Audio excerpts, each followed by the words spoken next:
My golden brother faked my wife's infidelity to ruin my marriage. I exposed him and ruined his. My name is Dan, I'm 28, and my life used to look like a picture-perfect family ad. I was married to Lauren, an amazing woman with stunning eyes, sharp mind, and a killer sense of humor. We had two adorable kids who seemed straight out of a magazine. The house, the dog, vacations, it was all there. But beneath this perfect image was a darkness deeper than any stormy sky. Everything fell apart when I discovered the betrayal that shadowed my marriage. The worst part? The shadow was my older brother, Ryan. He's 30, and our parents always saw him as the golden boy, my best friend and childhood idol, until I learned he was pulling strings to ruin my marriage by getting involved with Lauren. At first, Lauren's behavior shifted subtly. She became distant, always saying, "Everything's fine," when I asked why she seemed off. A classic cover for "Leave Me Alone." Soon, she was out in the evenings for business meetings or girls' nights, and I felt like a stranger in my own home. "Dan, you're just paranoid," I kept telling myself. But something felt wrong. Mark, my best friend from college, jumped in. He insisted we quietly investigate. Unlike me, he wasn't going to wait for clarity. It didn't take long to see the signs. Ryan, my perfect brother, started appearing around Lauren more often. It was always at family events, but their lingering glances raised my suspicions. The cold smile on Lauren's face and Ryan's too close presence felt like a constant, unsettling watch over me. It all started on an ordinary evening. I was on the couch, tired from work, while Lauren was cooking in the kitchen. Her phone buzzed on the windowsill. Though I'm not a snooper, curiosity got the better of me. A message popped up. "Can't wait to see you tonight. Same place?" My heart dropped. Lauren was just a few steps away, slicing vegetables, oblivious. I put the phone back, hiding my shock. At dinner, I played it cool, but my mind raced. Who was this guy? Instead of confronting her, I chose to dig deeper.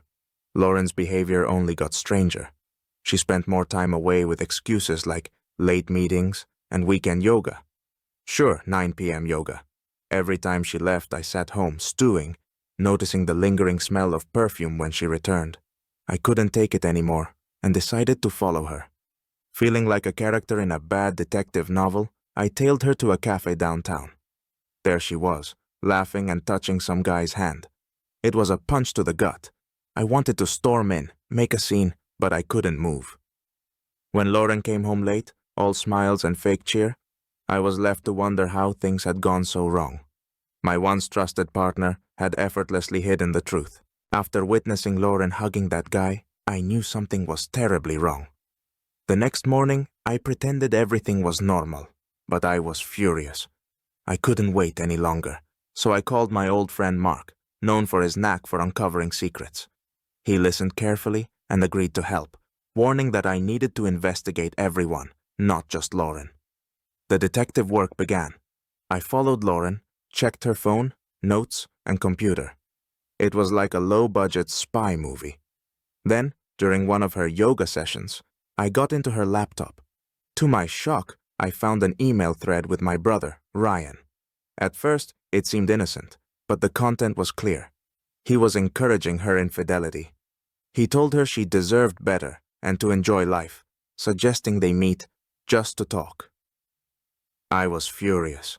My own brother, the person I'd trusted the most, was actively pushing my wife to betray me. I reread the emails in disbelief, feeling completely betrayed. My mind was spinning with questions. Why would he do this to me? I met Mark the next day at our usual bar. He could tell I had major news, and when I showed him the emails, he was stunned. "That's your brother? Are you absolutely sure?" he asked. I knew without a doubt. It was Ryan. I couldn't wait any longer. Right after my talk with Mark, I dialed Ryan's number and told him we needed to meet. My voice was calm, but inside, I was boiling. We agreed to meet in the old garage that had once been our teenage hangout. Ironic, right? I even felt a brief pang of nostalgia, but then I remembered why I was there, and the anger came rushing back. Ryan showed up, acting as if nothing had happened, with his usual smug grin. Hey, what's so urgent? He said, looking at me mockingly. I didn't waste time and slammed the stack of printed messages on the table. His smile didn't fade, it got even wider, and at that moment, I knew he wasn't planning to deny anything. What the hell is this, huh? I tried to keep my voice steady, but my chest was burning. Ryan glanced at the papers, then at me, and damn it, he started laughing. Oh, so you found them, he said, like it was some stupid game, not a real betrayal. Well, congratulations. You won the detective game, Sherlock. I almost snapped, but I forced myself to hear him out. What kind of sick game is this, Ryan? Did you set Lauren up on purpose? Do you realize you destroyed my family? I was on the edge, my heart beating so fast it felt like it would burst. Ryan just shrugged, keeping his mocking smirk. Oh, come on, Danny. Don't be so dramatic. You've always been so naive. It was just, you know, my little revenge. Remember how you were always the favorite growing up? Mom and Dad always saw you as perfect, always backed you up. And me? He leaned closer, his eyes gleaming strangely. They always expected me to be just like you, but I didn't want to be your damn shadow. I was stunned. He was trying to blame it all on some childhood complexes? Are you serious? You decided to ruin my life over this? I yelled, feeling the hate boil inside me. I couldn't believe the person I grew up with, the brother I trusted, turned out to be so petty. Yes, I'm serious. His face was grim and he stepped closer. And it seems I did a pretty good job. You lost everything you dreamed of, and I finally got the attention I always lacked.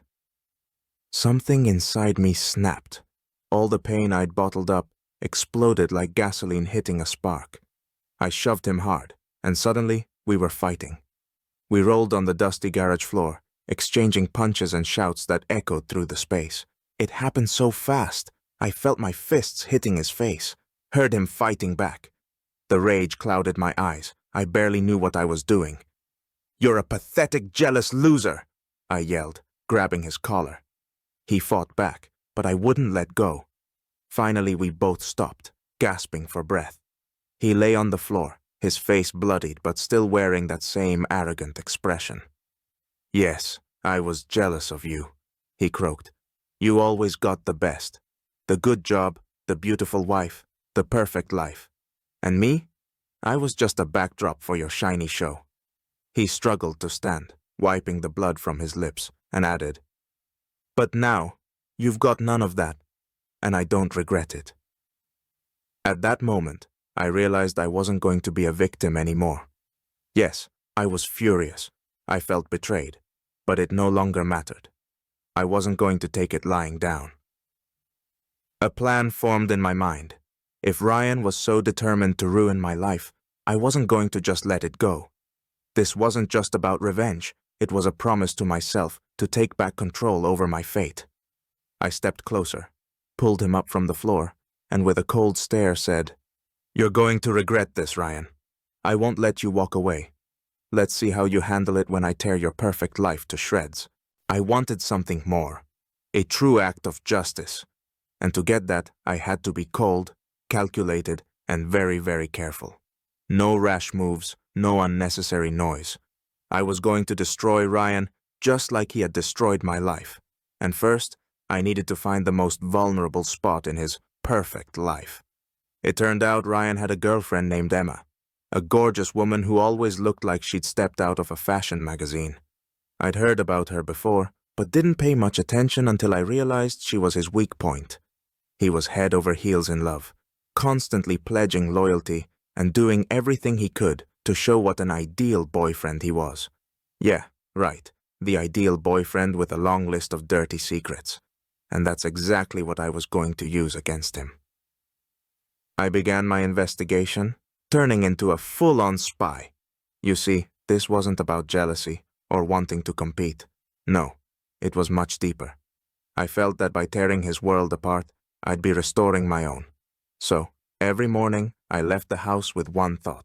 I'm going to tear down everything he loves. First, I launched my little surveillance operation. As soon as Ryan started bragging about his business meetings and late-night hangouts with friends, I started following him. I planted a tracking app on his phone while he confidently left it on the kitchen counter during one of our family dinners. And yeah, it was so easy, I almost laughed. He had no clue I was playing the same game he was. Within a week, I found the first evidence. Ryan was seeing other girls while dating Emma. I caught it all. Secret meetings in bars, late-night calls he immediately deleted from his history, even a few dinners at restaurants where he was clearly too friendly with his friends. Emma probably thought she had a reliable and honest boyfriend. Oh, if only she knew. I collected the evidence like a bee gathers nectar. Carefully, but methodically. The more dirt I had, the more confident I felt. At some point, I even started enjoying it. I wasn't just getting revenge, I was making Ryan feel the same helplessness he'd made me feel. It was incredibly satisfying, and the deeper I dug, the more dirt I found. It turned out that Ryan wasn't just a liar. He was a professional at it. I found fake receipts, secret money transfers, even correspondence with shady individuals he clearly hadn't mentioned to Emma. Each new discovery was like a small victory. One night, while I sat in my car across from a bar where Ryan was once again drinking with some unknown blonde, I caught myself feeling no anger. My rage had turned into a cold, almost mathematical pleasure. I didn't want to hurt him. I wanted to destroy him so thoroughly he'd never recover. It became my sole priority, my obsession. I stopped sleeping, stopped meeting up with friends. All my thoughts and actions were focused on one thing, waiting for the perfect moment to deliver the final blow. Every night I sat there reviewing photos, rereading messages, adding details to my plan. I became like a hunter, patiently waiting until the prey lost its guard. And with each passing day, I grew more confident. I had everything I needed to take him down. The day finally came to deliver the first blow. I gathered all my evidence into a neat little folder. Photos, screenshots of messages, receipts from restaurants. It was, in essence, my gift to Emma, so she could finally see the real Ryan. And you know what? I even felt a strange sense of satisfaction, imagining everything crashing down on him. That evening, I invited Emma to meet at a cafe under the pretense of an important conversation. Of course, she was surprised, since we rarely spoke directly, but she still came. I sat at the table, holding that folder, barely able to suppress a sarcastic smile. Emma looked serene, like she had no idea her world was about to collapse. As soon as she sat down, I didn't beat around the bush. "Are you sure you know Ryan as well as you think?" I asked, sliding the folder across the table to her. She frowned, but she opened it. At first, she flipped through the photos slowly, not understanding what was happening, but with each new picture, her expression changed. By the time she got to the message screenshots, her eyes looked like she'd just swallowed a lemon. "What the hell is this?" she whispered, staring at me as if I'd just slapped her across the face. "That's your perfect boyfriend," I replied, struggling to hold back a smug grin. Emma sat silently, scanning page after page, and I could see the anger, pain, and disappointment building in her eyes. Finally, she snapped the folder shut, and without saying a word, stormed out of the cafe. I knew this was only the beginning. She wouldn't let this go. A few hours later, Ryan was calling me. "What have you done?" His voice was shaking with anger, but I calmly replied, "I did what needed to be done. She deserves to know the truth." Emma furiously broke things off with him, and that alone would have been enough for me. But as they say, why stop when you're halfway there?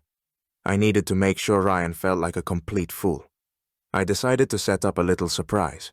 I knew that one of his girls, Jessica, had no idea about his other relationships, so I made sure she and Emma accidentally ran into each other. I, coincidentally, invited Jessica to the same cafe where Emma was supposed to be with her friends. The moment they saw each other and started talking, it became clear they were both victims of the same lie. It all happened very fast. Emma realized she was face to face with one of Ryan's flings and started grilling Jessica in front of everyone. It was a scene straight out of a soap opera.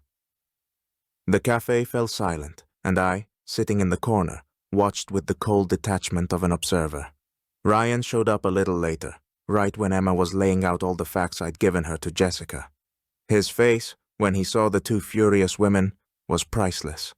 He tried to wriggle out, make excuses, but his words sounded pathetic and empty. He couldn't convince anyone that he had accidentally fallen into trouble. Emma threw everything she knew at him. Jessica burst into tears, and I felt like my revenge was finally coming to fruition. But you know what? When I left the cafe, I felt empty. Yes, I felt the satisfaction of winning some kind of game, but there was still the feeling that none of this would bring back my shattered family. My marriage was broken, and no amount of revenge or revelations could change that. I stood on the sidewalk, watching as Ryan chased after Emma, trying to explain something. All I could hear were her shouts and accusations. I didn't feel a shred of pity for him, but questions kept spinning in my head, questions I still didn't have answers to. After my final strike, Ryan's life began to fall apart like a house of cards in a hurricane. Nobody wanted to deal with him anymore. Emma, of course, cut all ties, and her friends spread the word around town. I didn't expect his reputation to sink so quickly. People who once saw him as the perfect guy and the golden boy began to avoid him like he'd caught some deadly disease. His professional contacts dried up, friends stopped replying to his messages, and eventually he was left all alone. A week later, Ryan showed up at my place. Yes, you heard right. He came to my house. He stood on the doorstep, looking like someone who hadn't slept in days, with dark circles under his eyes and a completely defeated expression. "Can we talk?" he asked, barely holding back tears. This wasn't the confident guy I knew. This was a broken man who had lost everything. I opened the door, looked at him, and my emotions were mixed. Somewhere deep inside, something stirred. Maybe memories of how we used to play together as kids in our old garage, or how Ryan helped me at my graduation. But that feeling quickly died, and with an icy smile I said, "You had plenty of chances not to do what you did. I owe you nothing." He tried to explain, to apologize, but I just slammed the door in his face. That was it. But the story didn't end there. I realized I had to deal with one more person, Lauren. It was a long conversation I'd been avoiding because I was afraid of the truth. But I couldn't just move on without knowing why it all happened the way it did. We agreed to meet at the very cafe where I once saw her with that other man. She showed up, sat across from me, nervously spinning her coffee cup. I didn't beat around the bush and asked directly, "Why? Why did you let Ryan so easily worm his way into our lives?" Lauren sighed, looking out the window as if searching for answers there. "Because I felt lonely," she finally said, her voice trembling. "You were always busy with work, the house, the kids. I know it's important, but I felt like I wasn't a part of your life. You loved me, but I was like background noise, like a convenient accessory." I froze. I never thought she saw our marriage that way. Lauren continued. "And Ryan, he was there when I needed someone to talk to. He told me I was special, that I deserved more attention. I wasn't looking for excitement, Dan. I was looking for the support I couldn't feel at home." Her words stunned me. I'd always thought I was a good husband, responsible, caring, but I never noticed that she felt sidelined in my life. It was like a bolt out of the blue. I sat there trying to process what she'd said, realizing that maybe she was right. I had gotten too caught up in work, responsibilities, and our marriage had become automatic, lacking the emotions that were there in the beginning. But that didn't justify her actions, nor did it justify Ryan's. I felt like my heart was tearing between the desire for revenge and the realization that, in the end, we all became victims of the same thing, our own mistakes. I understood that this wasn't just a case of betrayal, but the result of countless small failures accumulated over the years. "Do you think I didn't love you?" I asked quietly, feeling a lump in my throat. Lauren looked up at me, her eyes filled with tears. "I know you loved me, Dan, but I felt invisible." We sat there in silence, like all the words had already been spoken. At that moment, I realized that getting back at Ryan wouldn't bring back my family, and holding a grudge against Lauren wouldn't make me happier. All that was left was the realization that each of us had made mistakes that couldn't simply be erased. When everything finally settled down, I realized one simple thing. No revenge would give me the relief I craved. I sat in my living room, surrounded by silence, and suddenly felt just how meaningless those weeks of rage and manipulation had been. Yes, I had destroyed Ryan, but what did it get me? Nothing, except another dose of pain and emptiness. At first, I thought I'd feel like a hero when his life fell apart, but instead, I sat there, feeling like after a war, realizing that the winner wasn't the one who remained standing, but the one who never entered the battle in the first place. And then it hit me.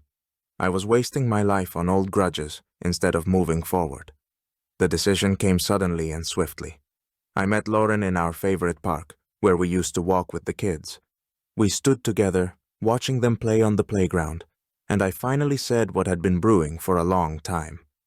We need to get a divorce. She didn't look surprised, just nodded, as if she'd known this moment would come for a while. You know, I don't want us to end up as enemies, I said, looking at her, and she nodded again. We talked about the kids, the future, and how we'd share responsibilities. The conversation was quiet, without shouting or resentment, like we were both tired of fighting. We agreed to stay friends for the kids, real friends, without any hidden games or manipulation. The divorce wasn't as scary as I'd imagined. Sure, sometimes I wanted to run away and forget it all, but I knew I had something more important: my kids. They needed me, and I promised myself to be a better father than I'd ever been. I started spending more time with them. Walks, games, trips. I dove into their world completely. Gradually, my life began to rebuild itself. I started working on myself, on my mistakes. I didn't want my children to ever feel as lonely as Lauren once felt with me. I focused on being a better role model for them, teaching them that mistakes can be corrected if you have the will to change. Sometimes it was hard to watch my kids run to Lauren, so happy to see her, knowing that our marriage had been broken. The bitterness of a lost family never went away completely, but it became lighter, like a wound that slowly heals. I knew I'd done everything I could to maintain a normal relationship for the sake of the kids, and that gave me the strength to go on. I now truly understood that forgiveness isn't about forgetting or accepting others' mistakes. It's about letting go, about not allowing the past to drag you down. I learned to let go of the grudges that had weighed me down for years and just live my life.